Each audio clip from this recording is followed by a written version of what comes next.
Okay, so I think we can start. And if someone is coming late, then let it be.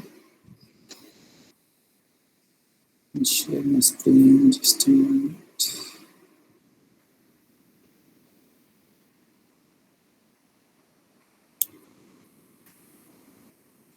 Okay, so now we'll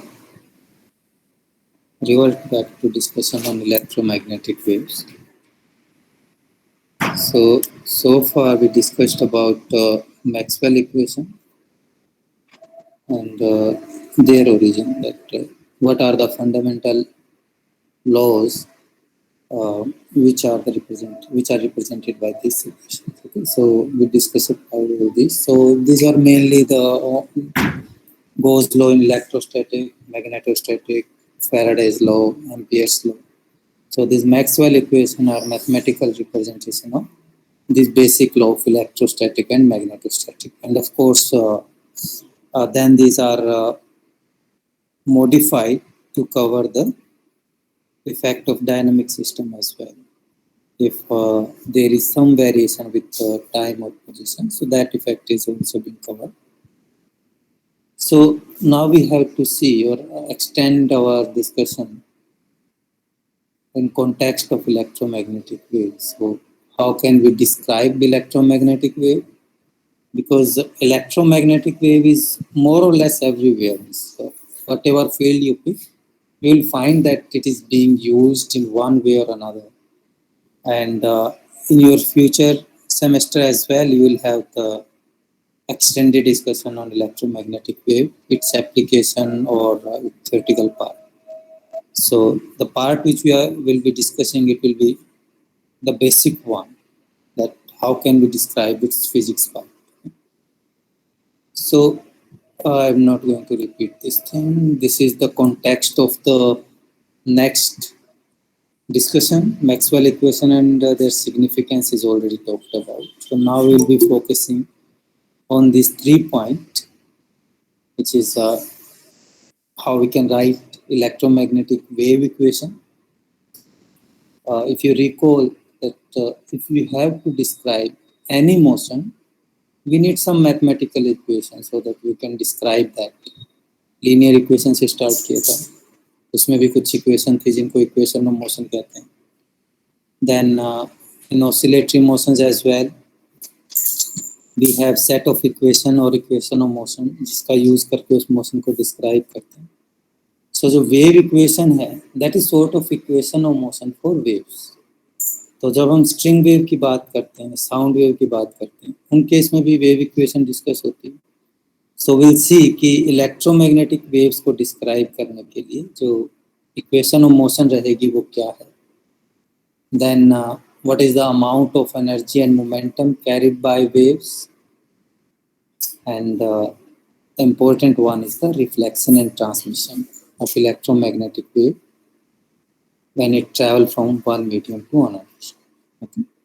So, and most of the content, or you can say complete content, is taken from this David Griffith, which you already referring from last discussion on the electromagnetic wave.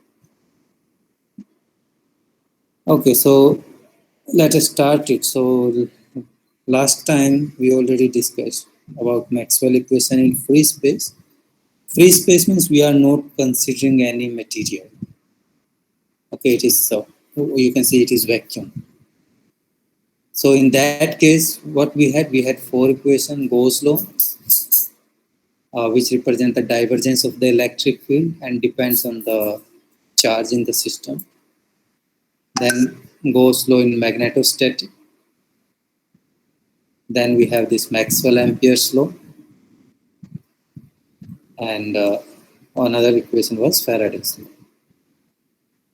So what is the key point about these 4 equations is that these 4 equations completely describe the space-time variation, how it is varying with the space coordinate and how it is varying with the time coordinate, that what is the variation of electric and magnetic field on these parameters and how these are interrelated. अगर magnetic field change करेंगे तो electric field पे क्या effect पड़ेगा and vice versa. Similarly source पे क्या dependence है? Source का मतलब इलेक्ट्रिक फील्ड का सोर्स क्या होता है? चार्ज एट रेस्ट और इन मोशन। तो अगर आप वो सिचुएशन चेंज करते हो तो क्या इफेक्ट पड़ता है फील्ड पे? सिमिलरली अगर आप करंट चेंज कर रहे हो तो क्या इफेक्ट पड़ता है? So we have all the dependence included in this four equations. Okay, so therefore these equation are so important कि अगर आपको ये चार इक्वेशन क्लियर है तो उस केस में आप इनको सोल्व करके या रीअरेंज करके इलेक्ट्रोस्टैटिक, मैग्नेटोस्टैटिक, इलेक्ट्रोडायनामिक, मैग्नेटोडायनामिक और इलेक्ट्रोमैग्नेटिक सिस्टम जिसमें दोनों कंपोनेंट प्रेजेंट है उनको हम डिस्क्राइब कर सकते हैं। Okay, so let us see how we can do that. सबसे पहले हम सिंपलेस्ट सिनेरियो कंसीडर करेंगे और ट्राई यही रहेगी कि जो अपना डिस्कशन है वो सिंपलेस्ट वे में रहे, या क्योंकि सिचुएशन को हम कॉम्प्लिकेट इजीली कर सकते हैं। जो वेव है किसी मटेरियल में से पास करेगी, है ना, हमेशा वैक्यूम में से तो नहीं ट्रैवल करती, लेकिन जब मीडियम में जाते हैं तो सिचुएशन थोड़ी कॉम्प्लिकेट हो जाती है, तो हम वहाँ पर नहीं पहुँचे। हम आपको आइडिया कन्वे करना है कि ठीक है डिस्कशन किस तरह से मूव कर रही है। अगर आपके पास सिचुएशन आती है मैक्सवेल इक्वेशन या इलेक्ट्रोमैग्नेटिक वेव को सोल्व करने का, तो हम कैसे अंडरस्टैंड कर सकते हैं उसको, और उसके बेस पे जो बेसिक लॉज हैं, जो laws of reflection, refraction, Brewster's law, reflection and transmission behaviour, उनको हम कैसे डिस्क्राइब कर सकते हैं। लाइट का ट्रांसवर्स नेचर इन चार इक्वेशन से कैसे जस्टिफाई होता है। हम कहते तो हमने स्टार्टिंग डेफिनेशन ये दी थी कि इलेक्ट्रोमैग्नेटिक वेव ट्रांसवर्स नेचर की है, लेकिन इन इक्वेशन से कैसे पता लग रहा है ट्रांसवर्स नेचर की है। So will try to understand basic concept और basic conclusion which we know, but how we are getting this conclusion we are trying to understand. तो हम क्या करते हैं कि एक सिचुएशन लेते हैं, सबसे पहले वेव इक्वेशन निकालते हैं वैक्यूम में, और साथ में ये भी कंसीडर करते हैं वहां पर कोई फ्री चार्ज और करंट नहीं, जो सोर्स है इलेक्ट्रिक एंड मैग्नेटिक फील्ड का वो वहां पर नहीं है। मान लीजिए आपका एंटीना था, एंटीना से इलेक्ट्रोमैग्नेटिक वेव निकल रही है, तो मैंने अपने कंसीडरेशन में से उस एंटीना को एक्सक्लूड कर दिया, यानी मेरी जो कंसीडरेशन है कुछ डिस्टेंस के बाद है, तो मेरा सोर्स जो है वो पिक्चर में से गायब है। तो उस केस में हमारी इक्वेशंस कैसी हो जाएगी, जो पीछे चार इक्वेशन थी ना, तो इसमें आप रो को 0 पुट कर दोगे, जे को 0 पुट कर दोगे। ध्यान रखना ये वाली टर्म 0 नहीं होगी क्योंकि ये सोर्स से नहीं आ रही, ये इलेक्ट्रिक फील्ड की वेरिएशन से आ रही है। तो ये जो दोनों टर्म है ये 0 हो जाएगी, दिस रो और epsilon naught and mu naught जी। तो जब हम ये कंसीडर करेंगे तो जो हमारी इक्वेशन है this will be divergence of V 0, B भी 0 हो गया, and then we have equation for curl of magnetic field and curl of electric field. Okay, तो अब आप इसमें देखोगे कपल्ड इक्वेशन है सॉल्व। तो अगर हम चारों इक्वेशन की बात करें तो एक दूसरे के ऊपर डिपेंडेंट है, जैसे यहाँ पे तो नहीं है तो 0 ही है, तो इनको आप नहीं कह सकते कपल्ड अनकपल्ड, कुछ नहीं स्टेटमेंट दे सकते। लेकिन जो लास्ट टू इक्वेशन है दिस वन, ये हमारी कपल्ड इक्वेशन है। कपल्ड का मतलब इलेक्ट्रिक और मैग्नेटिक फील्ड दोनों पिक्चर में आ रहे हैं, तो हम क्या ट्राई करते हैं कि उनको अनकपल कर लेते हैं या डीकपल कर लेते हैं, ताकि हमारे पास ऐसी इक्वेशन बने जिसमें या तो सिर्फ इलेक्ट्रिक फील्ड है या सिर्फ मैग्नेटिक फील्ड है। फिर आप इजली, अगर मान लीजिए आपने इलेक्ट्रिक फील्ड का बिहेवियर अंडरस्टैंड करना है तो आप कर सकते हो, अगर सिर्फ मैग्नेटिक फील्ड का करना है तो वो कर सकते हैं। अभी हमारी रिस्ट्रिक्शन क्या है कि हमें दोनों इफेक्ट एक साथ करने पड़ेंगे। ओके, तो इसके लिए हम क्या करते हैं, बिल्कुल सिंपल मैथमेटिक्स है, ये क्वांटिटी इवेल्युएट करते हैं, the curl of the electric field. अब इसको इवेल्युएट करने के दो मेथड हैं, दोनों यूज होंगे हमारे। एक में तो हम क्या करते हैं कि आइडेंटिटी अप्लाई करेंगे जो पीछे इस तरह के फंक्शन के लिए डिफाइन की गई थी, विच इज़ लाइक दिस, कि ये जो डबल क्रॉस प्रोडक्ट है, डबल कर्ल है, इसको हम ऐसे रिप्रेजेंट कर सकते हैं। ओके, अगर किसी को याद नहीं है तो आप रिवर्ट बैक करके इसको फिगर आउट कर सकते हो। अब इसमें से ये जो चार इक्वेशन थी इनमें से कौन सी यूज़ कर सकते हैं, ये डाइवर्जेंस ऑफ इलेक्ट्रिक फील्ड वाली टर्म यहाँ से ले लें, तो क्या होगा कि हमारे पास सिर्फ ये माइनस लैप्लेशियन ऑपरेटर है डेल स्क्वायर ई, ये रह जाएगा, है ना। एक आइडेंटिटी तो ये होगी। दूसरी पॉसिबिलिटी क्या है कि ये जो डेल क्रॉस ई है इसका फॉर्मूला भी है ना हमारे पास इस इक्वेशन में, ये वाला इक्वेशन जो, तो अगर हम ये इक्वेशन यहाँ पे यूज करें तो हमारे पास एक अलग फॉर्मुलेशन आ जाएगा। What we can write कि this del cross E can be replaced with minus dB by dt, rate of change of magnetic field, और पोजीशन और टाइम कोऑर्डिनेट इंडिपेंडेंट है तो आप इंटरचेंज कर सकते हो। तो जो ये जो साइड है इसमें आप डेल क्रॉस बी के लिए क्या कर सकते हो, एक और आइडेंटिटी है ये वाली आइडेंटिटी यहाँ पे यूज कर लो। You will have mu naught epsilon naught d by d t. फिर ये दोनों तो कांस्टेंट है तो इनके ऊपर तो टाइम डेरिवेटिव का कोई इफेक्ट होगा नहीं, बट इसके साथ डिफरेंशिएट करके ये हमारा डबल टाइम डेरिवेटिव बन जाएगा। तो अब सेम आइडेंटिटी थी, स्टार्ट हम सेम से हुए बट अलग अलग तरीके से सोल्व किया इसको। तो एक बार हमारा डेल स्क्वायर ये आया, एक बार ये टर्म आया, तो इसका मतलब दोनों सेम ही हुए ना, दोनों का ओरिजिन सेम है, सिर्फ उनका रिप्रेजेंटेशन अलग है। इसका मतलब ये दोनों इक्वल है। What we can do, we can write this that del square E is equal to mu naught epsilon naught and double time derivative of the electric field. So this is one equation, or you can say this is the decoupled equation for the electric field. हाँ, इसमें किसी तरह का question ये जो हमने process किया है,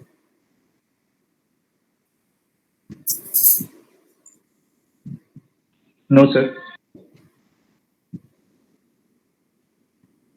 नो सर। ओके, अगर ये क्लियर है तो जो मैग्नेटिक फील्ड के लिए वो भी सेम स्टेप है सर, चार इक्वेशन ये यूज होगी। यहाँ पर ये इलेक्ट्रिक फील्ड की जगह मैग्नेटिक फील्ड रख देंगे and then will do the similar step. So let us do it similar for magnetic field. We'll consider this identity for the solution. अब पहले तो आप जो वेक्टर अलजेब्रा है उसका यूज करके इसको कन्वर्ट किया इसके अंदर, राइट। अब ये जो क्वांटिटी है डाइवर्जेंस ऑफ मैग्नेटिक फील्ड ये तो जीरो हो गया हमारा, तो हमारे पास again minus del square B रहेगा। पहले डेल स्क्वायर ही था, बी है, तो पैरेलल ही चलेगा सब कुछ। उसके बाद हम क्या करेंगे कि ये जो डेल क्रॉस बी है इसमें हम ये आइडेंटिटी यूज कर लेते हैं। पहले ये आइडेंटिटी यूज कर लेते हैं, फिर नेक्स्ट स्टेप में देखेंगे। सो व्हाट विल डू, इसको अप्लाई किया, will have this step, del cross B की जगह हमने mu naught epsilon naught d by d t रखा। फिर टाइम और पोजीशन कोऑर्डिनेट इंडिपेंडेंट है तो इसलिए हमारा इंटरचेंज किया जा सकता है इजिली। तो हमारे पास रह जाएगा डेल क्रॉस सी। डेल क्रॉस सी के लिए भी हमारे पास आइडेंटिटी है एक मैक्सवेल इक्वेशन से, तो इसको यहाँ पर यूज कर सकते हैं हम। What will get minus d B by d t, तो माइनस का तो कोई चक्कर नहीं, इसको बाहर ले लेते हैं। Will get the double time derivative of the magnetic field. Again same logic, same identity से हम पहुँच रहे हैं, तो इसका मतलब ये जो टर्म है, term 1 and this term 2, this will B equal, तो ये हमारी डीकपल्ड इक्वेशन हो जाएगी मैग्नेटिक फील्ड के लिए। ओके, तो एग्जैक्टली सेम तरीके से चल रहा है। तो ये जो दो इक्वेशन है हमारी decoupled equation of electric and magnetic field, इनको हम वेव इक्वेशन भी बोलते हैं या इलेक्ट्रोमैग्नेटिक वेव इक्वेशन बोल लीजिए, क्योंकि हम इलेक्ट्रोमैग्नेटिक वेव्स की बात कर रहे हैं। बट जो फॉर्मुलेशन है काफ़ी हद तक सिमिलर है जो हमारी मैकेनिकल वेव्स के लिए होती है। थोड़ी देर में फॉर्मूला लिखेंगे भी उसका, अगर आपने +1 +2 में पढ़ा है और उसको रिकॉल कर सकते हो, तो सिमिलर सा बिहेवियर होता है कि एक साइड तो डबल डेरिवेटिव पोजीशन के साथ होता है, दूसरी साइड डबल डेरिवेटिव टाइम के साथ होता है, और यहाँ पर वेलोसिटी की टर्म आती है, इसकी बात करते हैं अभी थोड़ी देर। But these are wave equation you can say, तो इनका यूज करके हम इलेक्ट्रोमैग्नेटिक वेव को डिस्क्राइब कर सकते हैं, या आप कह सकते हैं ये इक्वेशन ऑफ मोशन है इलेक्ट्रोमैग्नेटिक वेव्स के लिए। तो फिर क्वेश्चन ऐसे आता है कि आप इक्वेशन ऑफ मोशन निकालिए इलेक्ट्रोमैग्नेटिक वेव के लिए, उसका मतलब यही है कि आपने वेव इक्वेशन फिगर आउट करना।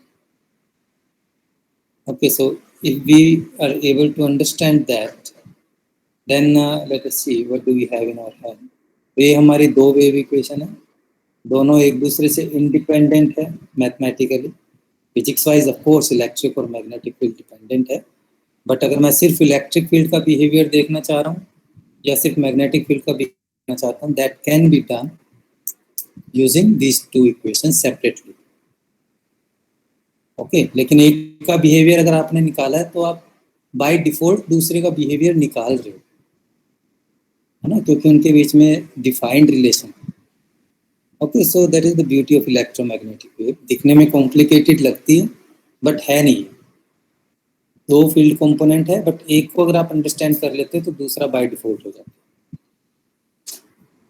सो यहाँ से, क्योंकि अब ये वेव इक्वेशन है, यानी किसी तरह की मोशन तो हो ही रही है ना, इसका मतलब वैक्यूम के अंदर भी जो इलेक्ट्रोमैग्नेटिक वेव है वो परपोगेट करती है.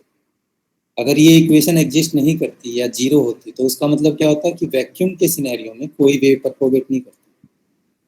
बट यहाँ पे हम ऑब्जर्व ये कर रहे हैं कि हाँ, वैक्यूम के अंदर कुछ इक्वेशन ऑफ मोशन है, तो मैथमेटिकली वी कैन से कि हाँ, मोशन रहेगी वहाँ पे. अगर आप इसको मैकेनिकल वेव के साथ कंपेयर करो, if you recall, this was the formulation for one dimensional string wave. तो आप दोनों में से कोई भी पिक कर लो ऊपर से, या वन पिक कर लो या सेकंड वाली पिक कर लो. तो जो लेफ्ट साइड में है वो है double derivative with respect to position coordinate, है ना. डेल ऑपरेटर यही होता है, d by d x, d by d y, d by d Z.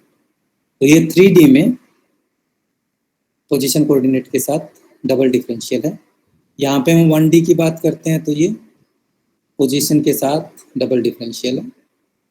Right side में यहाँ पर टाइम के साथ डबल डिफरेंशियल है, यहाँ भी डबल डिफरेंशियल है ना. साथ में कुछ कांस्टेंट है, यहाँ पर कांस्टेंट है म्यू नॉट एप्सिलॉन, यहाँ पर जो होता है 1/v².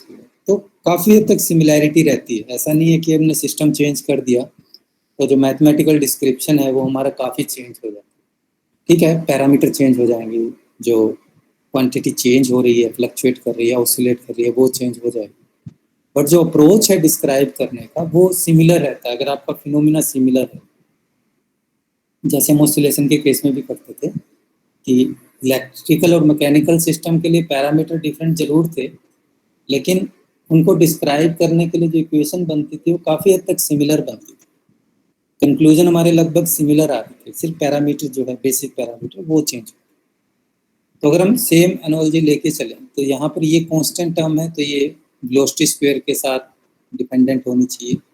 तो यहाँ से हम कह सकते हैं जो ये जो म्यू नॉट एप्सिलॉन नॉट है, इसका यूज़ करके हम स्पीड निकाल सकते हैं कि वैक्यूम के अंदर इलेक्ट्रोमैग्नेटिक वेव की स्पीड क्या होगी. This will be 1/√of mu naught and epsilon naught, which is a constant 3 × 10⁸ metre per second. जो नंबर आप कॉमनली पढ़ती हैं आजकल, एलिमेंट्री क्लासेस से स्टार्ट हो जाता है कि लाइट की स्पीड कितनी है. In general this is valid for all electromagnetic wave, not only for visible light.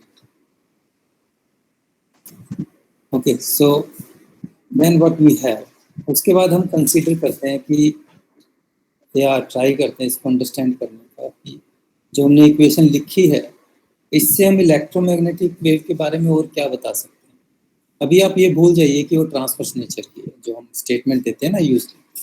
अब हम ये ट्राई करते हैं कि जो हमने वेव इक्वेशन लिखी है जिसमें कहीं भी ये इनपुट नहीं जा रहा कि जो इलेक्ट्रोमैग्नेटिक वेव है ट्रांसवर्स है, कहीं भी नहीं कहा हमने. जब हमने मैक्सवेल इक्वेशन इवोल्व किया तब भी ये फैक्ट पिक्चर में नहीं आया था.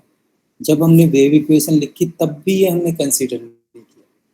अब हम उल्टा चल के देखते हैं कि क्या किसी तरीके से पॉइंट सामने आ रहा है कि जो इलेक्ट्रोमैग्नेटिक वेव और ट्रांसवर्स नेचर की होनी चाहिए. Will try to figure it out. उसके लिए हम कंसीडर करते हैं कि जो वेव है हमारी जेड डायरेक्शन में परपोगेट कर रही है. ये हमारी सिंप्लिसिटी के लिए आगे इसको जनरलाइज कर देंगे. अभी सिंप्लीफिकेशन ये है कि जेड डायरेक्शन में मूव कर रही है और सिंगल फ्रीक्वेंसी है, मोनोक्रोमेटिक वेव. अगर मल्टीपल फ्रीक्वेंसी लोगे तो डिस्कशन कॉम्प्लिकेट ही होगा, हमारी अंडरस्टैंडिंग इवॉल्व नहीं होगी, बट मैथमेटिकली जरूर कॉम्प्लिकेट कर लेंगे. तो हम सिंगल फ्रीक्वेंसी लेके चलते हैं और इस सिनेरियो में जो सॉल्यूशन बनता है इलेक्ट्रोमैग्नेटिक वेव का, that can be written as, keep in mind कि अगर प्लेन इलेक्ट्रोमैग्नेटिक मोनोक्रोमेटिक वेव लिखा है उसके अंदर ये चीज आती है, एक तो वो एक पर्टिकुलर डायरेक्शन में मूव कर रही है और सिंगल फ्रीक्वेंसी।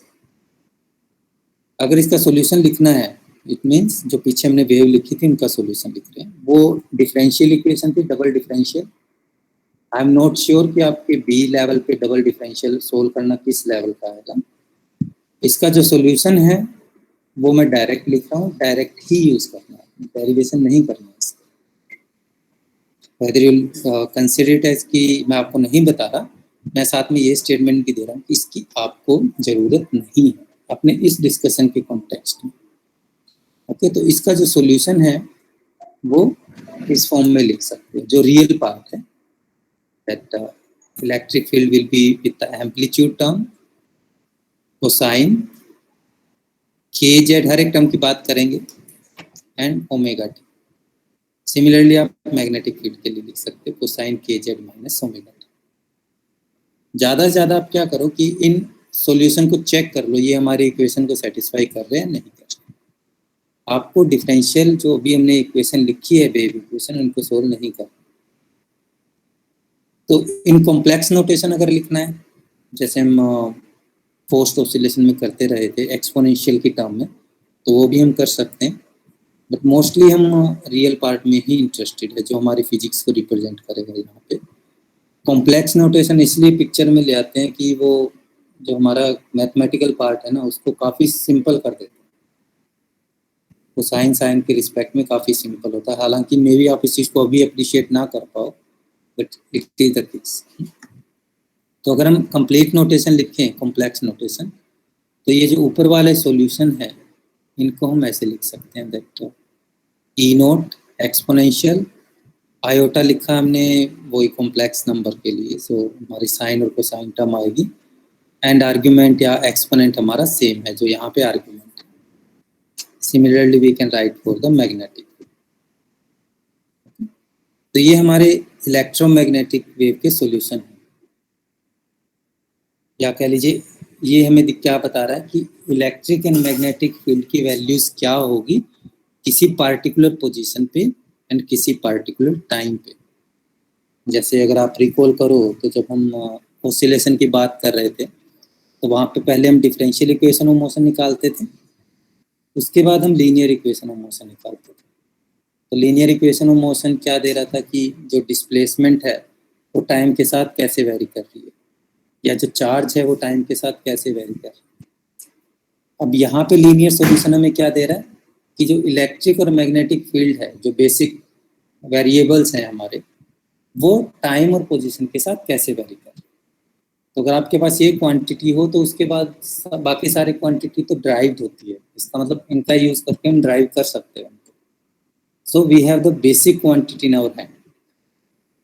तो यहाँ पे आपको ओमेगा तो पता ही है क्या है, एंगुलर फ्रीक्वेंसी, जेड भी पता है कि पोजीशन क्या है उसकी, के क्या होता है wave number, and this can be written as 2 pi by lambda. अब देखते हैं कि ये जो सॉल्यूशन थे, एक बेसिक फैक्ट है कि ये सॉल्यूशन किन चीज़ों को डिस्क्राइब कर रहा है, इलेक्ट्रोमैग्नेटिक वेव को। इलेक्ट्रोमैग्नेटिक वेव कहाँ से आई है, मैक्सवेल इक्वेशन से। तो इसका मतलब ये जो हमने सॉल्यूशन लिखे हैं 4, ये मैक्सवेल इक्वेशन को भी सेटिस्फाई करना चाहिए ना, क्योंकि इनका बेसिक ओरिजिन तो वही है। अगर आप तो थोड़ा सा इसको रीट्रैक करें, यहाँ से आप इलेक्ट्रोमैग्नेटिक वेव इक्वेशन पे पहुंचेंगे, फिर आप देखोगे कि वो वेव इक्वेशन थे हमने मैक्सवेल इक्वेशन निकाली थी। तो इसका मतलब ये इक्वेशन मैक्सवेल इक्वेशन को सेटिस्फाई करनी चाहिए। तो वो देखते हैं कि अगर हम ये कंडीशन लगा दें कि वो सेटिस्फाई करे तो क्या मैसेज सामने आता है, क्या कोई नई कंस्ट्रेंट सामने आ रही है हमारे, या कोई नया मैसेज हमारे सामने आता है, नहीं आता। So let us try to do that. बिल्कुल सिंपल स्टेप है, अगर आप फॉलो कर पा रहे हो साथ साथ। तो अब हमें बिल्कुल बेसिक एक्सरसाइज करनी है कि हम मैक्सवेल इक्वेशन को सेटिस्फाई करवाएं। तो हमारी एक इक्वेशन ये थी ना, divergence of electric field is equal to 0। तो ई का फॉर्मूला अभी हमने लिखा है ना पीछे, ये ध्यान रखना, ई का ये है, बी का ये है, तो इनका यूज कर रहे हैं।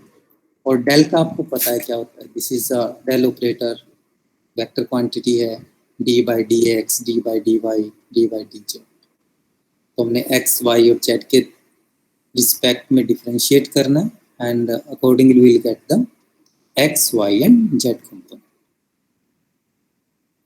ये हमारी ये फॉर्मुलेशन है, तो ये वेक्टर क्वांटिटी है सॉर्ट ऑफ राइट, ये भी वेक्टर है और ये जो एम्पलीट्यूड होता है ना ये भी वेक्टर है। यहाँ पे वेक्टर की फीचर इधर से नहीं आ रही, ये तो कांस्टेंट चीज है, टाइम और पोजीशन के साथ वेरी कर रही, बट जो वेक्टर की फीचर है ना वो यहाँ से आती है, इसमें एम्पलीट्यूड से।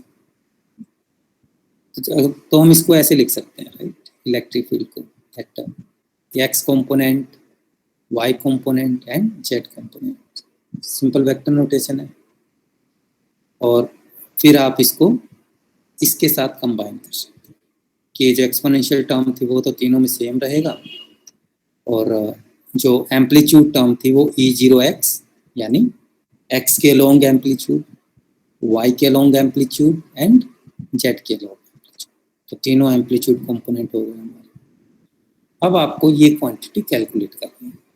एक नया वेक्टर मैंने बता दिया आपको कि ये आपके पास इलेक्ट्रिक फील्ड वेक्टर है, आपको क्या करना है, डाइवर्जेंस को सोल्व करना है।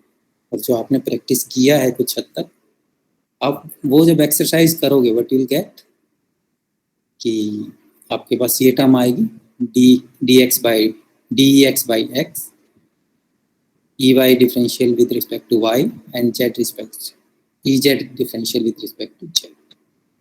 मल्टीप्लिकेशन में ये टर्म भी आएगी, बट देखते हैं इसका यूज कैसे हो रहा है। तो ये हमारा क्वांटिटी है जो 0 के इक्वल हो। अब आपको Ex पता है ना यहाँ से कितना है, Ex किसके इक्वल है, एनीवन? उसका डिफरेंशियल निकालना है ना, जब वो Ex पता होगा तभी x के साथ डिफरेंशिएट करोगे। Sir E0 cos kx minus omega T. हाँ, यहीं से ऊपर से ही देखना बच्चे, इन दो इक्वेशन से ही बस, और कहीं नहीं जाना। Ex की वैल्यू क्या है, यहाँ से E0x into exponential of iota के जेड माइनस ओमेगा, है ना? तो सर Ex तो फिर आना चाहिए, वो 0 कैसे हो गया फिर वो? क्या चीज? सर वो x इंटू EOX है, उसमें मल्टीप्लाई में cos की टर्म हो रही है, इसमें z है। कोस की तो टर्म सर कहाँ लेंगे? सर वो E भी खुलेगा ना बाद में, तो वो बाद में देखते हैं, वेट करो आप इसकी, उस पर आर्ग्यूमेंट फिर बाद में करेंगे कि उसको 0 क्यों कर रहा हूँ, वो क्लियर हो जाएगा, कोई इशू नहीं। ये क्लियर है कि Ex की वैल्यू क्या है, E0x एक्सपोनेंशियल टर्म है ना, तो इसका x के साथ डिफरेंशिएशन कितना आएगा? 0 आएगा सर।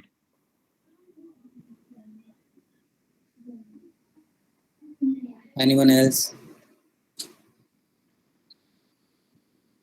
Ex की वैल्यू में क्लियर है, which is E0x exponential term with complex exponent, तो उसको अगर आप x के साथ डिफरेंशिएट करोगे तो वैल्यू क्या होगी? एक आंसर 0 मिला है। वो Ex डिफरेंस ये होगा सर e डैश 0x और जो एक्सपोनेंशियल फंक्शन है वो रहेगा मल्टीप्लाई में। ये जो E0x है तो कांस्टेंट है, ये x के साथ थोड़ी वेरी करेगा, तो सर 0 होगा। 0 होगा सर, 0 होगा सर। ये टर्म तो गई है ना। Yes sir. सेकंड टर्म का क्या होगा इसका? वो भी 0 होगा। चलो इन दोनों को काट देते हैं। EZ को करोगे तब फिर कुछ बचेगा ना आपके पास।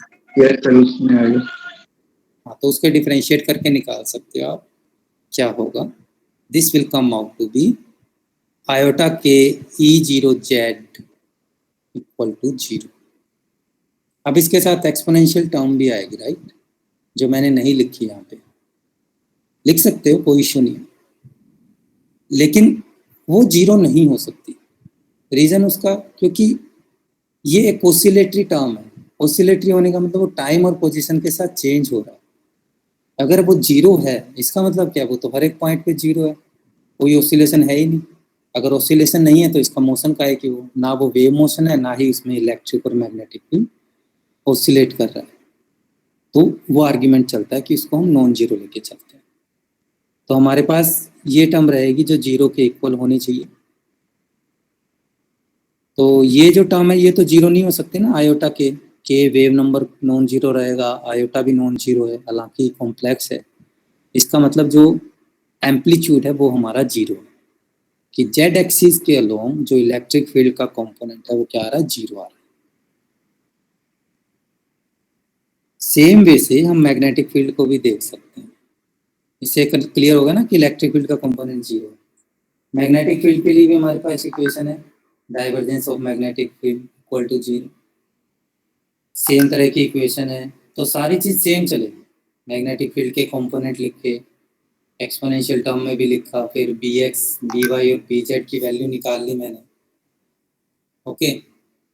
और फिर कंक्लूजन क्या निकलेगा मेरा, सेम निकलेगा कि बी जीरो जेड जो है वो जीरो, यानी मैग्नेटिक फील्ड का कंपोनेंट भी जेड एक्सिस के अलोंग नहीं है।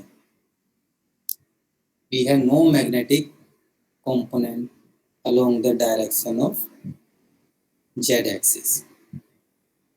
तो इन दोनों का क्या कंक्लूजन निकला एनीवन? ट्रांसवर्स है वेव, कोई लीनियर है, मतलब जेड डायरेक्शन में कोई कंपोनेंट, जेड डायरेक्शन में कोई कंपोनेंट, इतना पता लग गया हमको कि इलेक्ट्रिक और मैग्नेटिक फील्ड है जो परपेंडिकुलर में ही होगा, जेड में नहीं है। लेकिन ट्रांसवर्स नेचर तो क्लियर हो गया, लेकिन ये नहीं पता लगा कि इलेक्ट्रिक और मैग्नेटिक फील्ड भी परपेंडिकुलर है ना। वो आगे वाली चीज अभी नहीं क्लियर हुई है, वो भी देख लेते हैं, वो हमें कुछ पता लगती है नहीं लगती। बट एक चीज तो क्लियर होगी कि हाँ ठीक है, इनहेरेंट है ये चीज मैथमेटिकली कि ये इलेक्ट्रिक और मैग्नेटिक फील्ड जो इलेक्ट्रिक और मैग्नेटिक कंपोनेंट है वो प्रोपगेशन डायरेक्शन के परपेंडिकुलर ही रहेंगे, उस डायरेक्शन में कोई कंपोनेंट नहीं आएगा। फिर देखते हैं हम उसके लिए हमारा फर्दर दो इक्वेशन अभी रहेगी ना हमारी मैक्सवेल की, अभी तो दो ही डिस्कस किए, टोटल 4 है अपने पास। तो बाकी दो से क्या कंक्लूजन आता है वो भी देख लेते हैं। तो ये आइडेंटिटीज तो आप याद ही रख लो, यूज होगी। इलेक्ट्रिक फील्ड को कैसे लिखा है, मैग्नेटिक फील्ड को कंपोनेंट वाइज हम कैसे लिखते हैं। हम पहले ये इक्वेशन लेके चल लेते हैं कि curl of electric field is equal to minus of dv by dt। अब यहाँ पे सिंपल आपको वेक्टर के आइडियाज यूज करने हैं कि ये आपका कर्ल है, क्रॉस प्रोडक्ट निकालना है यहाँ पे, और यहाँ पे मैग्नेटिक फील्ड को टाइम के साथ डिफरेंशिएट करना है। तो इधर वेक्टर क्वांटिटी आएगी ना लेफ्ट साइड में, और राइट साइड में भी वेक्टर क्वांटिटी होगी। तो अगर दो वेक्टर इक्वल हैं, इसका मतलब क्या होता है कि कंपोनेंट वैल्यू सेम है ना, यही बात होती है। वेक्टर तो तभी सेम होंगे जब component wise value same, otherwise same नहीं हो सकते। तो हम क्या करेंगे कि पहले इस चीज को सोल्व करना है, क्रॉस प्रोडक्ट निकालना है, और फिर इसको b को डिफरेंशिएट करना है टाइम के साथ, फिर कंपोनेंट वाइज कंपेयर करना है। ये आपकी असाइनमेंट है, इंटरमीडिएट स्टेप है जो आपने करने हैं। तो जब आप वो एक्सरसाइज करोगे, what you will get something like this. ये दो आइडेंटिटीज मिलेगी आपको। ये वाला जो स्टेप है ये आपका असाइनमेंट है, आप कर लोगे तो बहुत अच्छी बात है, कॉन्फिडेंस आपका बिल्ड हो जाएगा कि कैसे सोल्व करते हैं इसको। स्टेप बिल्कुल सिंपल है। तो यहाँ पे आपको आइडेंटिटी क्या मिली कि जो इलेक्ट्रिक फील्ड का y कंपोनेंट है वो मैग्नेटिक फील्ड के x कंपोनेंट के साथ रिलेटेड है, और इलेक्ट्रिक फील्ड का जो x कंपोनेंट है वो मैग्नेटिक फील्ड के y कंपोनेंट के साथ रिलेटेड है। इसको अगर कॉम्पैक्ट फॉर्म में लिखना है या वेक्टर फॉर्म में लिखना है तो हम इसको ऐसे लिख सकते हैं कि मैग्नेटिक फील्ड का जो वेक्टर है this is equal to k by omega, z unit vector, ये डायरेक्शन ऑफ प्रोपगेशन को शो कर रहा है, cross product with electric field vector. तो यहाँ से आपको क्या मैसेज मिल रहा है कि जो मैग्नेटिक फील्ड है this is perpendicular to the Z direction. ये तो पहले ही पता था हमको, लेकिन ये क्रॉस प्रोडक्ट के इक्वल है। इसका मतलब क्या है, मैग्नेटिक फील्ड दोनों की परपेंडिकुलर है, जो भी इलेक्ट्रिक फील्ड की डायरेक्शन होगी उसके भी परपेंडिकुलर है और जी के भी, है ना। तो यहाँ से ये क्लियर हो जाता है कि magnetic field is perpendicular to both. पीछे से हमें ये पता लगा कि वो ट्रांसवर्स नेचर की है, बट मैग्नेटिक और इलेक्ट्रिक फील्ड म्यूचुअली परपेंडिकुलर है, वो हमारा कंक्लूजन इस इक्वेशन में। सिंपली। सो इसको अगर कंपोनेंट या रियल वैल्यू के टर्म में लिखना है तो ये आइडेंटिटी लिख सकते हैं, ये आगे यूज करेंगे इसलिए मैं इसको इंट्रोड्यूस कर रहा हूँ। That B naught magnetic field amplitude is equal to E naught amplitude by c, यानी इलेक्ट्रिक फील्ड और मैग्नेटिक फील्ड के एम्पलीट्यूड में क्या रिलेशन है उसको डिनोट करता है। तो यहाँ से आप एक चीज देख सकते हो, मैग्नेटिक फील्ड का जो एम्पलीट्यूड है वो इलेक्ट्रिक फील्ड के एम्पलीट्यूड के रिस्पेक्ट में कम है, ज्यादा है? कम है सर। और कितना कम है? कम है सर। 1/c। 1/c, सी की वैल्यू 10⁸ है। तो आप देख लो कि 1 मिलियन से भी कम हो गया है, तो है ना। तो मैग्नेटिक फील्ड का जो एम्पलीट्यूड होता है वो काफी कम होता है इलेक्ट्रिक फील्ड के रिस्पेक्ट में। इसीलिए जब भी मटेरियल के साथ इंटरेक्शन डिस्कस की जाती है ना, तो इलेक्ट्रिक फील्ड की इंटरेक्शन डिस्कस की जाती है।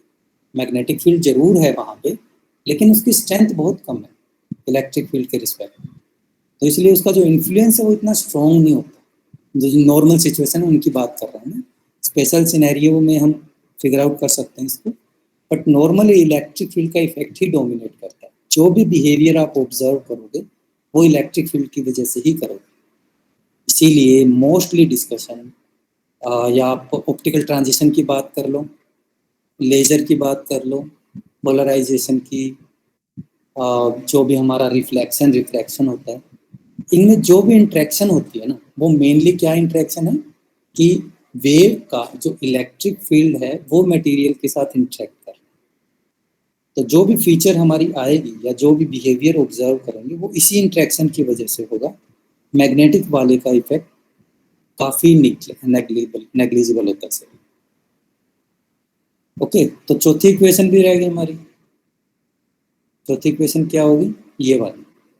तो ये आपने चेक करना है कि जब आप ये इक्वेशन सोल्व करते हो सेम वे से जो ऊपर वाली की है, जिसमें हम इलेक्ट्रिक और मैग्नेटिक फील्ड यूज कर रहे हैं, यहाँ पे क्रॉस प्रोडक्ट निकाला, टाइम डेरिवेटिव लिया, कंपोनेंट को कंपेयर किया, तो क्या हमें कोई नया कंक्लूजन मिलेगा या सेम ही मिलेगा? तो ये आप चेक करना है।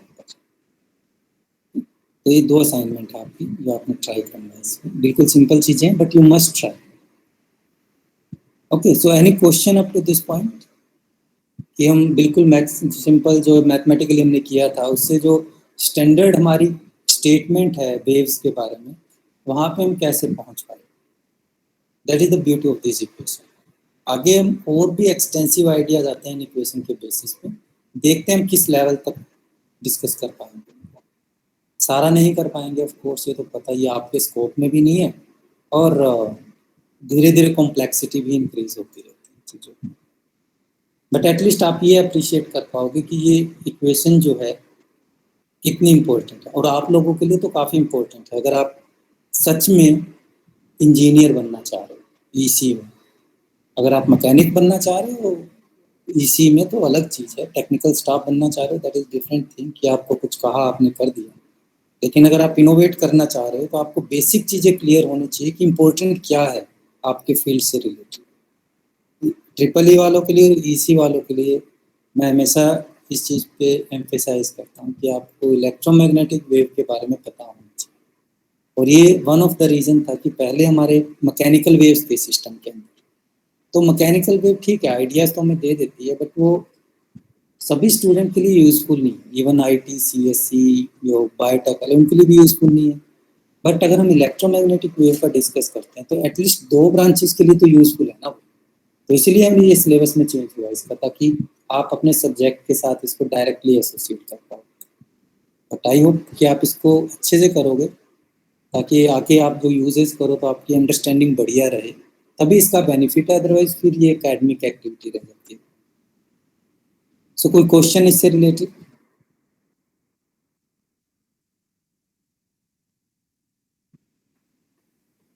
किसी तरह का कोई कॉन्सेप्चुअल डाउट हो कि ये कैसे हो गया, या कोई स्टेप जो आपको लगता है कि हाँ कैसे सोल्व करना ये नहीं पता लगता?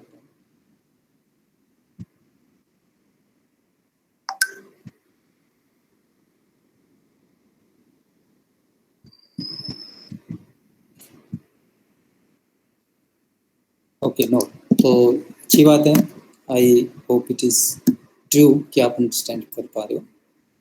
एक स्लाइड और डिस्कस कर लेते हैं क्योंकि इसमें नया कुछ नहीं है, इसमें सिर्फ हम जनरलाइज कर रहे हैं। अभी तक हमने क्या डिस्कस किया था कि जो वेव है जेड डायरेक्शन में जा रही है, बट जरूरी तो नहीं ना जेड डायरेक्शन में जाए, वो तो किसी डायरेक्शन में भी जा सकती है, कोई भी प्रोपगेशन हो सकती है उसकी। सो विल जनरलाइज दैट कि हम क्या कर रहे हैं कि हमने जो प्रोपगेशन डायरेक्शन है उसको आर वेक्टर ले लिया, तो उस केस में फील्ड को हम कैसे लिखेंगे वो चीज़ डिनोट कर रहे हैं, दैट उसके अलावा कुछ नहीं है। कि आर डायरेक्शन में अगर मूव कर रही है तो इक्वेशन की जो फॉर्मुलेशन है electric will be like this. N unit vector क्या रिप्रेजेंट कर रहा है, इलेक्ट्रिक फील्ड की डायरेक्शन को रिप्रेजेंट कर रहा है। आर क्या रिप्रेजेंट कर रहा है, प्रोपगेशन की डायरेक्शन को। जो वेव नंबर है वो भी वेव वेक्टर हो जाएगा क्योंकि तीनों डायरेक्शन में कंपोनेंट अलग अलग होंगे इसके। फ्रीक्वेंसी हमारी स्टिल सेम है। एन पोलराइजेशन वेक्टर या ई का जो ऑसिलेशन डायरेक्शन है उसको रिप्रेजेंट कर रहा है। ये फैक्ट तो हमारा क्लियर ही है। क्यों क्लियर है, क्योंकि जो के वेक्टर होता है वो हमारी प्रोपगेशन डायरेक्शन को बताता है एक तरह से, और एन फील्ड ऑसिलेशन को बता रहा है, तो ये एक दूसरे के परपेंडिकुलर है तो डॉट प्रोडक्ट तो जीरो ही रहेगा ना। तो ये सिंपल ऑब्जर्वेशन है हमारी। मैग्नेटिक फील्ड को हम ऐसे लिख सकते हैं बी नॉट, ये हमारी स्टैंडर्ड टर्म हो गया, और यहाँ पे के क्रॉस एन आ जाएगा क्योंकि परपेंडिकुलर होना है ना, वेव नंबर के भी परपेंडिकुलर होना है और इलेक्ट्रिक फील्ड के भी परपेंडिकुलर। तो ये हमारी इसकी रिप्रेजेंटेशन हो जाएगी। और इसको आप मैग्नेटिक फील्ड की टर्म में भी लिख सकते हो, जो पीछे हमने रिलेशन बनाए थे ना वहाँ से, पीछे हमने इनके बीच में रिलेशन, इस क्वांटिटी का, इस आइडेंटिटी का यूज़ कर रहा हूँ। यहाँ पे ये आर वेक्टर, ये के वेक्टर हो जाएगा इंस्टेड ऑफ जेड वेक्टर। तो इसका जब यूज़ करते हैं तो मैग्नेटिक फील्ड को इलेक्ट्रिक फील्ड की टर्म में भी लिख सकते हैं। ये फॉर्मुलेशन तो ठीक है, स्टैंडर्ड है, इसको हम इलेक्ट्रिक फील्ड में भी लिख सकते हैं यूजिंग दैट आइडेंटिटी। और 1/c के क्रॉस सी जो पीछे वाली आइडेंटिटी थी उसी की रिप्रेजेंटेशन है। अगर हम रियल फील्ड या रियल कंपोनेंट की टर्म में बात करें जो हमारा फिजिक्स पार्ट है, तो उसको हम कोसाइन की टर्म में लिख सकते हैं। E naught cosine k dot r dot almost same ही चल रहा है, माइनस ओमेगा टी। बस ये साथ में हमने डेल्टा लगा लिया कि कोई फेज हो। इसको जीरो भी ले सकते हो, कोई इश्यू नहीं है। अगर हमने जनरल सॉल्यूशन लिखना है तो ये नॉन जीरो भी हो सकता है। ओके, ये मत सोचना कि यहाँ पे तो लिखा नहीं, यहाँ लिख दिया। यहाँ पे लिख सकते हैं, प्रॉब्लम कुछ भी नहीं है। वो कांस्टेंट होगा, बाहर आ जाएगा, है ना। यहाँ पर हमने अलग से लगा दिया इसको। तो फेज वैल्यू है ये जो हमारी वहाँ पे आप ऑसिलेटरी मोशन में भी आती थी। सेम वैसे हम मैग्नेटिक फील्ड का भी रियल पार्ट लिख सकते हैं। तो ये हमारे स्टैंडर्ड फॉर्मुलेशन है जो हम आगे यूज करेंगे। तो एक तरह से हम 1D या जेड डायरेक्शन की फील्ड से जनरलाइज करके किसी जनरल डायरेक्शन में जब वेव मूव कर रही है तो उस केस में कंपोनेंट कैसे लिखते हैं उनको डिस्क्राइब किए। सो आई थिंक आज हम यहीं पे स्टॉप करते हैं, but it will be good कि अगर आप इसको अच्छे से अंडरस्टैंड कर लो ताकि जो आगे वाला डिस्कशन है हमारा वो आप इजीली ग्रैस्प कर पाओ उसमें, क्योंकि इन्हीं इक्वेशन का हम आगे यूज़ करेंगे। उसके बेस पे ही हम फिगर आउट करेंगे एनर्जी मोमेंटम वगैरह क्या है और रिफ्लेक्शन ट्रांसमिशन वाली चीज़ें क्या हो। Okay, so that will continue next time. अगर किसी का कोई क्वेश्चन है तो वो डिस्कस कर सकते हैं।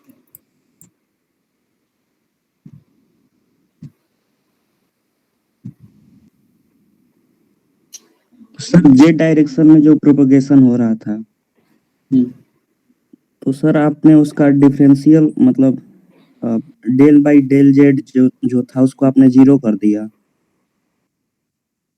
जबकि वहाँ पे यस सर, जबकि वहाँ पे sir e to the power i k z, उसमें तो जेड है ना, तो उसको जीरो आप कैसे कर सकते हैं सर? आप एक्सपोनेंशियल की बात कर रहे हो साथ में? यस सर, टर्म भी साथ में आ रही तो मैं जीरो कैसे कर सकता हूँ, यही बात है। सर। तो आप ये देखो कि ये टर्म रिप्रेजेंट क्या कर रही है, ये रिप्रेजेंट करती है ऑसिलेटरी बिहेवियर को, है ना। Yes sir. अगर आप ऑसिलेशन वाला वेरिकल पोस्ट ऑसिलेशन वाला भी करो तो ये हमारा मैग्नीट्यूड तो कभी रिप्रेजेंट नहीं करती ना, ये सिर्फ ये बता रही है कि टाइम के साथ वो ऊपर नीचे कैसे जाए। तो अगर ऑसिलेशन हो रहा है या वेव मोशन है तो क्या ये पार्ट जीरो हो सकता है? No sir. तो अगर ये जीरो नहीं है तो इसके साथ जो बाकी चीज रहेगी वो जीरो है, इसका मतलब नहीं। यस। तो इसलिए हमारी ये टर्म जीरो होनी चाहिए, लेकिन आयोटा के तो वैसे ही जीरो नहीं है, तो फिर यही रहेगा कि जीरो जेड जीरो बनेगा हमारा। तो वैसे ये भी तो कह सकते हैं कि एक्सपोनेंशियल कभी जीरो नहीं होता। एक्सपोनेंट मैं ये स्टेटमेंट नहीं दूंगा मैं, क्योंकि वो कुछ स्पेसिफिक केस में तो जीरो हो सकता है ना। सर ई की पावर एक्स का ग्राफ कभी जीरो को टेस्ट थोड़ी करता है, वो तो हमेशा ऊपर पर रहता है, श्योर, ऊपर और नीचे।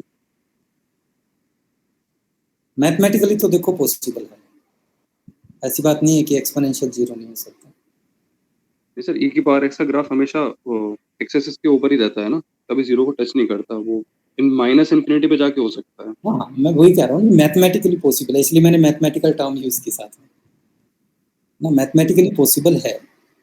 लेकिन हमें क्या चाहिए कि हर एक जेड वैल्यू पे और हर एक टी वैल्यू पे जीरो होना चाहिए, तभी वैलिड होगा ना। हम ये एक स्पेसिफिक पॉइंट नहीं पिक कर सकते, यहाँ एक स्पेसिफिक पॉइंट पे जीरो है तो इसलिए हम हर हमेशा जीरो मान लें उसको। हमें ऐसी कंडीशन होनी चाहिए, हम इस टर्म को तभी जीरो ले सकते हैं जब वो हर एक जेड पे और हर एक टाइम पे जीरो हो। वो पॉसिबल नहीं, वो मैथमेटिकली पॉसिबल नहीं कि हर एक पोजीशन पे जीरो हो।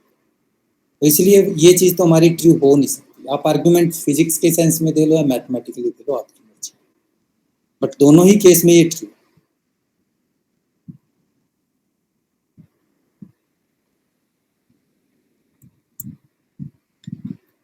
Anyone else?